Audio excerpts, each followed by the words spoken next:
Hello and welcome to the BVB update for July 25th. I'm Stefan Butzko, and in this format I cover Borussia Dortmund news and other shenanigans of the day.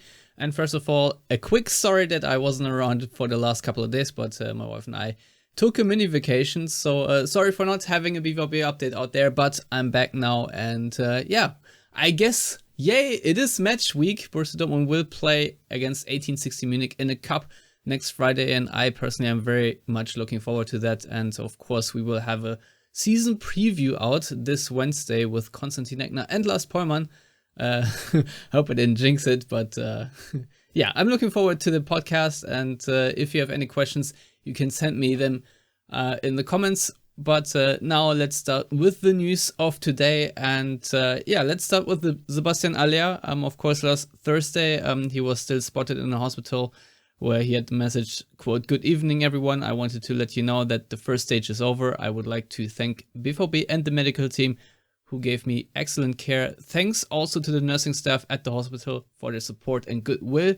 Now, obviously, today we still not have a diagnosis, but his wife Priscilla posted this picture today where it says, "You can't see their faces, but you can tell a look full of admiration, love and tenderness from his children." And it is indeed a very cute picture, and the hashtag there is best daddy ever.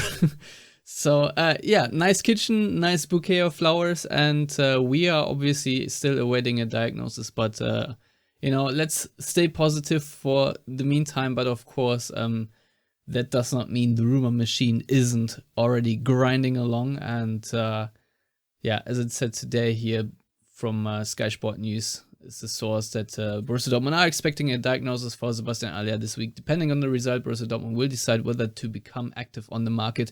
In any case, ideas are being collected in the background, and the ideas then are in the next tweet, where it says that Borussia Dortmund would seek a loan of a real number 9 if they were to become active on the market. Names that have been discussed internally are Mauro Icardi, who could well imagine coming to Dortmund, Christoph Piontek, John Cordoba and Edin Dzeko. And I must say, I guess these are all reasonable names. I don't know how realistic they are. Some people have also thrown the name of Edinson Cavani. I think he's going to end up at Villarreal.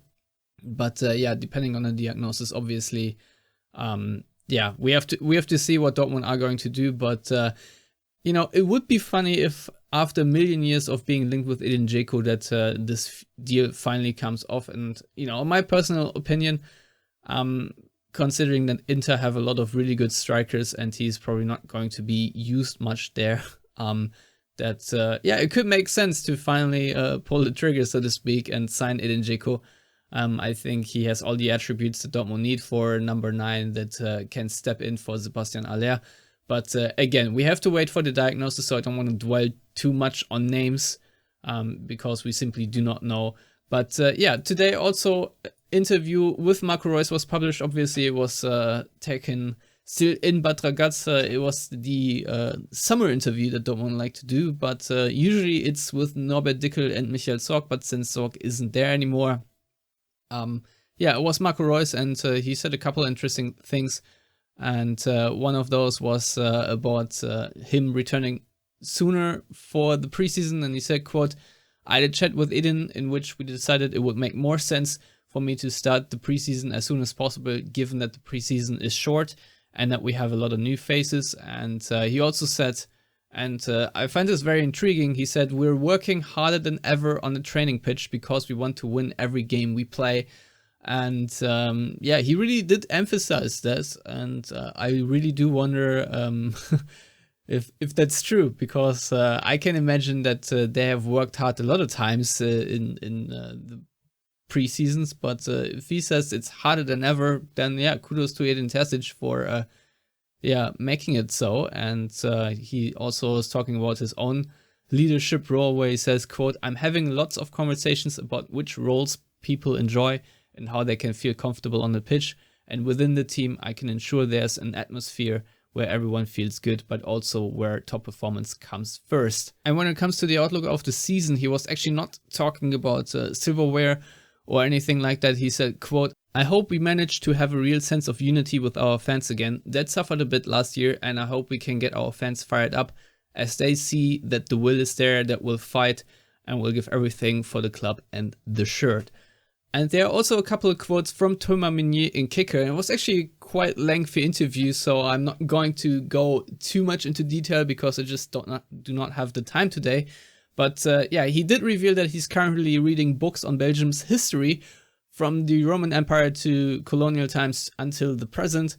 And yeah, he was also talking about that even though he's a professional footballer, ideally he still would like to lead the life of a normie because he's an introvert, and that he just hates to speak in front of a crowd, and he also ignores your texts apparently.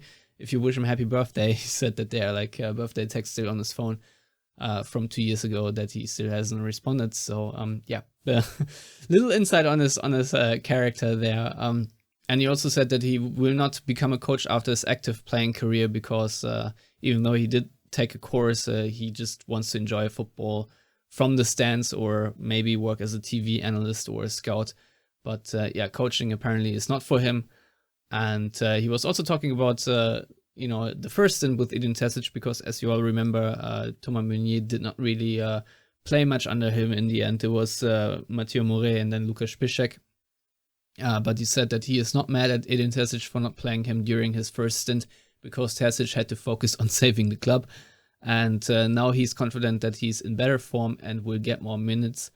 And overall, he is very positive about the upcoming season because the new signings are, quote, all fighters.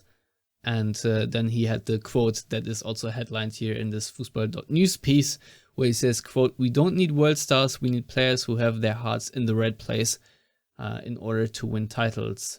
And lastly, a farmer in Dortmund has created a metaphor for Borussia Dortmund finding the perfect fullback. No, I'm just kidding. Obviously, it's a really cool cornfield maze that is in Dortmund Landstrop. And if you happen to be there, I don't know, you might go and have fun getting lost in the labyrinth. But yeah, I think it's a cool marketing ploy, but because I'm pretty sure Ronachrichten only sent their drone out there and posted it on their Borussia Dortmund YouTube channel because he did add the BVB logo. Otherwise, I don't think it would have made the news. But nevertheless, I think it's pretty cool. And yeah, that's all I have here. You can see that even though Dortmund is, you know, used to be a very industrial city, that it's also very green and very villagey. So yeah, it's a bit of a patchwork of small towns and villages in some extent. And yeah, Dortmund Landstrop most certainly is a very rural area. So yeah, Dortmund not quite the metropolis, I have to admit, but nevertheless a very beautiful city, and I love living there. So yeah, that's all I have for today. So as always, thank you for tuning in, and I'll talk to you tomorrow. Hopefully with better news on Sebastien Haller, and otherwise I don't think I'll have a BVB update on Wednesday because it's the podcast day. As always, like and subscribe. Goodbye.